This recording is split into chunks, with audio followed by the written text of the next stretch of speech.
দ্বিতীয় অগ্নিবাণ, যেখান থেকে আরো একবার প্রত্যেকের কাছে গিয়ে আমি প্রশ্ন তুলবো। বাংলায় মহিলাদের ইজ্জতের গ্যারান্টি কি মমতার পদত্যাগ? বিজেপি সরাসরি মমতা বন্দ্যোপাধ্যায়ের পদত্যাগ চেয়েছে, বাম দলগুলো চেয়েছে, কংগ্রেস চেয়েছে। এই ঘটনার পর, কসবার ঘটনার পর, আরজি করের পরেও চাওয়া হয়েছিল।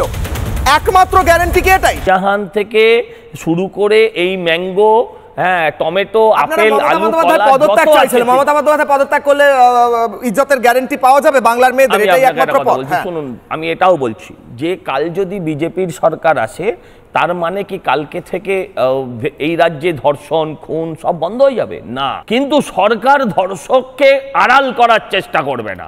সরকার বলবে না, মমতা ব্যানার্জি যেমন বলেন যে তাদের চরিত্র নিয়ে সরকার সে কথা বলবে না। উনি এই অভয়াকাণ্ডের পর বলেছিলেন নির্যাতিতার ফাঁসি চাই। আসলে ওটা ওনার ব্রেনের ভেতরে ঘটে, পেটের ভেতরে গুড়গুড় করে, সেটা ডুব করে মুখ দিয়ে বেরিয়ে গেছে, সেটা ঘটবে না। অন্যায় হতেই পারে যে বিজেপির লোকও যদি অন্যায়ের সঙ্গে যুক্ত থাকে, তাহলে সেই অপরাধী শাস্তি পাবে।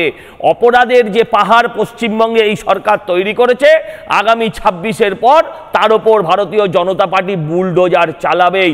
সেখানে সে দলের পতাকার রং দেখবে না, পুলিশ স্বাধীনতা পাবে, তার পুলিশের লাঠির জোর থাকবে।